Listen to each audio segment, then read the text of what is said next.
Hello friends, tasty cooking with Panna में आप सभी का स्वागत है। आज हम गुजराती खट्टा मीठा अचार बनाएंगे। अगर आपके पास अचार बना हुआ है तो कभी भी आपके पास अगर सब्जी बनी हुई नहीं है, सब्जी की जगह पे आप रोटी पराठा या चावल के साथ अचार को सर्व कर सकते हैं। अगर आपके घर में कोई ऐसा है जिसको आपको टिफ़िन देना पड़ता है तो उसके घर में तो अचार होना ही चाहिए। तो चलिए फिर कच्चे आम का अचार बनाना शुरू करते हैं। तो फ्रेंड्स, आज हम अचार बनाएंगे वो रेडीमेड मसालों से बनाएंगे तो जल्दी से बनेगा। इसके साथ ये अचार है सालों साल तक ख़राब नहीं होगा, ना ही इसके ऊपर फंगस आएगी और अचार एकदम टेस्टी ही बनेगा। तो चलिए फिर आम का अचार बनाना शुरू करते हैं। कच्चे आम का अचार बनाने के लिए सबसे पहले तो हमें आम लेने हैं। तो अचार के लिए जो आम आते हैं वही आम लेंगे हम। तो इन आम को ना राजापुरी आम बोलते हैं और ये थोड़े से मोटे होते हैं और इस तरीके से ना इसका जो गूदा होता है वो ज़्यादा होता है। तो जब हम इस आम से अचार बनाते हैं तो अचार अच्छा तो बनता है, इसके साथ ये लंबे टाइम तक ख़राब नहीं होता है। तो कुछ इस तरीके से ये आम है। तो मैंने यहाँ पे 5 किलो जितने आम लिए थे। आम को घर लाकर धोकर वापस से जाकर कटवा करके लेकर आई हूँ इस तरीके से। तो आपके घर में अगर थोड़ी सी छुरी बड़ी है तो आप घर पे काट सकते हो। वैसे ये आम है उसको हमें बाज़ार से ही कटवाने चाहिए, क्योंकि इसको काटना हमें घर पे बहुत मुश्किल हो सकती है, क्योंकि बहुत ही हार्ड होते हैं और साइज़ में ये बड़े होते हैं। अचार के लिए खास करके यही आम यूज़ होते हैं। अगर आपके घर में या फिर आपके आसपास कोई और आम होते हैं जिससे आप अचार बनाते हैं तो वो भी ले सकते हो आप। ऐसा नहीं है कि बस आपको यही लेने हैं। तो चलिए, आम को कटवा करके लेकर के आने के बाद इस तरीके से हम साफ़ करेंगे। किसी किसी आम के टुकड़ों के अंदर इस तरीके से गुठली होगी तो वो आपको हटानी है। इसके साथ ना जो पतली सी लेयर होती है वो तो आपको खास हटानी है। तो इस तरीके से हम आम को साफ़ करेंगे और इसके ऊपर ना इस तरीके से कोई काले धब्बे हो तो वो भी हमें काट देने हैं। अगर आपको कोई आम है उसका टुकड़ा बड़ा लगे तो आप इसको 2 टुकड़ा कर सकते हो और टुकड़े को ना आपको इस तरीके से रुमाल से पोंछ देना है। तो इस तरीके से कुछ आम को काट करके साफ़ करना होता है फ्रेंड्स। तो आप इस तरीके से पहले कर लीजिएगा। तो चलिए फिर, यहाँ पे मैंने 5 किलो आम कटवा करके लाई थी। वो सारे आम के टुकड़े इस तरीके से साफ़ करके तैयार कर लूँगी। पहले तो सारे आम के टुकड़ों को मैंने अच्छे से साफ़ करके तैयार कर लिया है। तो ये टुकड़े ना एक एक करके आपको अच्छे से पहले साफ़ कर लेने हैं। तो अब हम एक भगोनी लेंगे और सारे टुकड़ों को हमें एक भगोनी में डाल देना है। तो यहाँ पे आप जो भी बर्तन ले रहे हो वो आपका स्टील का होना चाहिए, कांच का या फिर चिनाई मिट्टी का होना चाहिए। तांबा पीतल का आपको यूज़ नहीं करना है। तो चलिए, अब हम इसमें डाल देते हैं 3 चम्मच नमक। तो 5 किलो आम के टुकड़े हैं उसके हिसाब से हमें 3 चम्मच भर करके नमक डालना है। चम्मच मैंने बड़ी साइज़ के लिए हैं। 2 चम्मच ही हल्दी पाउडर डाल देंगे और अच्छे से हम नमक और हल्दी को मिलाएंगे। तो आपको हाथ डालने की ज़रूरत नहीं है, आप इस तरीके से करेंगे तो ये अच्छे से टुकड़े हैं उसके अंदर हल्दी नमक लग जाएगा। तो फ्रेंड्स, यहाँ पे जब आप आम का अचार बनाएं ना तो खास ध्यान रखें कि जितना हो सके उतना आपको यहाँ पे चम्मच और हाथ का उपयोग है वो कम करना है। तो चलिए, यहाँ पे सारी चीज़ों को हमने अच्छे से मिक्स कर लिया है। आप देख सकते हो हल्दी नमक बढ़िया से मिक्स हो गया है। अब हमें क्या करना है कि इसको ढक करके हमें छोड़ देना है। तो अगर आप सुबह बना रहे हैं तो शाम तक छोड़े या फिर शाम को बनाए तो सुबह तक छोड़े। टोटल इसको ना आपको 8 से 10 घंटे तक छोड़ना है। जब आप इसको 8 से 10 घंटे तक छोड़ोगे तो इस तरीके से आम में से ये पानी निकल आएगा। तो हल्दी नमक वाला पानी है वो इस तरीके से निकल कर आएगा और टुकड़ों में आप देखोगे तो हल्दी का कलर अच्छे से लग जाएगा और टुकड़ों के अंदर तक नमक का टेस्ट आ जाएगा। तो अब हमें आगे क्या करना है कि ये जो टुकड़े हैं उनको हमें हल्दी नमक वाले पानी में से निकालने हैं और निकाल करके ना इनको हमें कपड़े के ऊपर बिछा देना है, मतलब कि इनको अब हमें सुखाना है। तो चलिए चलते हैं सुखाने के लिए। तो फ्रेंड्स, आज की वीडियो देखने के बाद अगर आप पहली बार भी आम का अचार बनाओगे ना तो आपका अचार परफेक्ट बनेगा। तो वीडियो थोड़ी लंबी हो जाए तो आप एंड तक ज़रूर से देखिएगा, तभी आप अचार बना पाओगे। वीडियो छोड़ के अभी से चले मत जाइएगा। मैं छोटी छोटी बातों को बहुत ही अच्छे से समझाऊंगी आपको। इन हल्दी नमक वाले पानी में आप चने मेथी का अचार बना सकते हैं। नहीं बनाना है तो इसको आप फेंक दीजिएगा।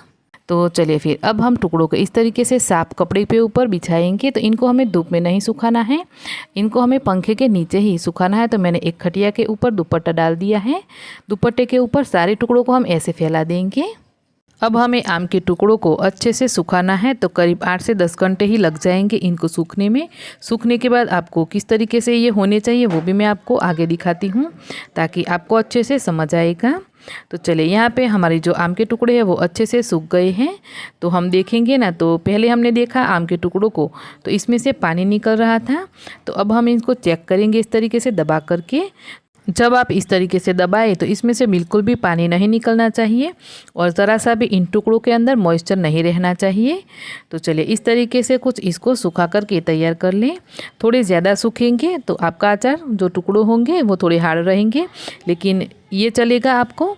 अगर आप थोड़ा सा ही इसके अंदर पानी रहने दोगे ना तो अचार है वो ख़राब हो जाएगा। तो इस तरीके से कुछ हमने अचार के टुकड़ों को अच्छे से सुखा लिया है। तो चलिए फाइनली अब हम इसमें मसाला करेंगे। तो मसाला करने के लिए वापस से हम इसी तरीके से स्टील की भगोनी ले लेंगे और सारे टुकड़ों को इसके अंदर डाल देंगे। अब हमें 5 किलो आम के टुकड़े लिए हैं, उसके हिसाब से हमें सारे मसाले कितने और कब डालने हैं वो मैं बताती हूँ आपको। तो यहाँ पे मैंने ये वसंत अचार का मसाला आता है वो लिया है रेडीमेड। तो ज़रूरी नहीं कि आपको वसंत अचार मसाला ही ले, आप जो भी अचार मसाला लेना चाहते हैं वैसे वो ले सकते हो आप। जो मैंने लिया है वो बताना भी ज़रूरी है, इसलिए मैं बता रही हूँ कि मैंने वसंत कंपनी का ये लिया है। मैं यहाँ पे कोई प्रमोट नहीं कर रही हूँ इसको, बस मैंने जो लिया है वो बताना ज़रूरी है फ्रेंड्स। तो चलिए मसाला हमें यहाँ पर 1.5 किलो लेना है, तो 500 के मैंने 3 पैकेट ले लिए हैं। 3 किलो ही हमें यहाँ पे गुड़ लेना है, तो मैंने 2 किलो गुड़ को अभी काट करके रखा है। 2 किलो का जो पैकेट है उसको अभी साइड पे रखेंगे। तो चलिए सबसे पहले हम अचार के टुकड़ों में गुड़ डाल देते हैं। तो गुड़ को ना हमें इस तरीके से छोटा चॉप करके डालना है ताकि अच्छे से और जल्दी से ये मेल्ट हो जाए। अचार के लिए आप जो गुड़ लाए वो अच्छा क्वालिटी का और अच्छा गुड़ होना चाहिए, तभी अचार है वो साल तक ऐसा का ऐसा ही रहेगा, बिल्कुल भी ये ख़राब नहीं होगा। तो चलिए फिर सारा 2 किलो गुड़ हमने डाल दिया है। अब हम इसमें अचार मसाला डालेंगे। तो मैं अभी 2 पैकेट अचार मसाला डाल रही हूँ, तो आपको भी ऐसे ही करना है। सारी चीज़ों को अभी से ही आपको अचार में नहीं डालनी है। पहले 2 किलो गुड़ डालें, फिर आपको ना 1 किलो अचार मसाला डालना है और 1 किलो ही आपको यहाँ पे इसमें तेल डालना है। तो तेल हमने कच्ची धानी का ले लिया है और ये अचार के लिए स्पेशल आता है वो लिया है। तो मैंने इसको गरम करके नहीं लिया है। अगर आप नॉर्मल कच्ची धानी का तेल ले रहे हो तो इसको ना आपको गरम करके ठंडा करने के बाद ही इसमें डालना है। तो कुछ लोगों को ना फ्रेंड्स अचार है वो सरसों के तेल में बना हुआ अच्छा नहीं लगता है, तो इसकी जगह पे आप तिल का या फिर जो मूंगफली का तेल आता है वो भी ले सकते हो। वैसे ट्रेडिशनल तरीके से इस तरीके से सरसों के तेल में ही अचार बनता है। फिर आपकी चॉइस है आपको तेल कौन सा लेना है। तो चलिए फिर सारा मैंने 1 लीटर जितना तेल इसमें डाल दिया है। 1 लीटर तेल हम बाद में डालेंगे। तो इन तीनों चीज़ों को डाल करके अच्छे से हम मिक्स करेंगे। तो आपको ना इसमें हाथ बिल्कुल भी नहीं डालने हैं। इस तरीके से आप बड़ा सा चम्मच ले लें और इस तरीके से इसको मिक्स करें। तो अभी आपको लग रहा होगा मसाले, गुड़ और तेल सब कम कम डाले हैं, तो हाँ आपको इस तरीके से पहले कम ही डालने हैं। और इनको अब हम ढक करके 3 दिन तक छोड़ेंगे। बीच बीच में हमें सुबह शाम इसको चलाते रहना है। तो 3 दिन में इसको हमें 6 बार मिक्स करते रहना है। तो चलिए फिर अब मिलते हैं हम 3 दिन के बाद। अचार को रखे हुए मुझे 3 से 4 दिन हो गए हैं और आप देख सकते हो कुछ भी एक्स्ट्रा हमने नहीं डाला था। जो चीज़ें हमने पहले डाली थी बस वही है। और आप देख सकते हो पहले अचार कितना सूखा सूखा था और अब कितना बढ़िया बना है। फिर भी आप इसको ना चख करके देख ले। अगर आपको गुड़ की क्वांटिटी कम लग रही है तो गुड़ डालना है, मसाला कम लगे तो मसाला डालना है। वैसे तेल की ज़रूरत तो आपको लगेगी ही। तो मुझे ना यहाँ पे मसाला और गुड़ डालने की ज़रूरत लगी है, तो मैं जो 500 ग्राम का पैकेट लिया था ना वो डाल देती हूँ। तो ऐसा नहीं है फ्रेंड्स मेज़रमेंट में कोई गलती है, बस आपको ना यहाँ पे जितना आपको टेस्ट के अकॉर्डिंग लगे उतना आप कम ज़्यादा अपने हिसाब से कर सकते हो। तो मैंने यहाँ पे 2 किलो जो गुड़ था वो भी अच्छे से काट लिया है। इसमें से हम 1 किलो जितना गुड़ डालेंगे और 1 लीटर जितना सरसों का जो बोतल था तेल का वो लिया है। इसमें से आधा तेल अभी डालेंगे, आधा तेल हम बाद में डालेंगे। कब डालना है ये भी मैं आपको बताऊँगी, तो वीडियो में एंड तक बने रहिए। तो चलिए फिर वापस से हम सारी चीज़ों को अच्छे से मिक्स कर लेते हैं। वैसे फ्रेंड्स 1 से 2 किलो जितने अचार की रेसिपी आपने कई बार देखी होगी। तो 1 किलो या 2 किलो अचार आप बनाते हैं तो कितने दिन तक ही वो चलेगा। इस तरीके से अगर आप ज़्यादा अचार बनाओगे तो इस तरीके से बनाना, आपका अचार बहुत ही बढ़िया बनेगा। 1 साल तक ऐसा कि ऐसा ही रहेगा और मेज़रमेंट में आपको बिल्कुल भी गलती नहीं होगी। तो चलिए फिर सारी चीज़ों को मिक्स कर ली है। तो अब ना आपको अचार है उसको अच्छे से कांच की बर्नी में या फिर चिनाई मिट्टी की बर्नी में भर करके इसको स्टोर करना है। अब जब आप अचार को अच्छे से स्टोर करने के लिए बर्नी में भरें तो हमने जो तेल बाकी रखा था वो तेल आपको बाद में ऊपर से अचार में डाल देना है। मतलब कि ये सारा अचार है वो तेल के अंदर रहना चाहिए और तेल है वो ऊपर तैरता हुआ दिखना चाहिए, तभी अचार अच्छा रहेगा, इसके ऊपर फंगस नहीं होंगे। वैसे अचार हमारा बन गया है। 5 किलो आम, 2 किलो गुड़, 1.5 किलो अचार मसाला, 2 से 2.5 लीटर जितना आपको सरसों का तेल लेना है। तो चलिए फिर अचार की रेसिपी आपको कैसी लगी कमेंट करके ज़रूर से बताना। अच्छी लगी है तो वीडियो को लाइक शेयर करके चैनल को ज़रूर से सब्सक्राइब करना फ्रेंड्स। तो चलिए मिलते हैं।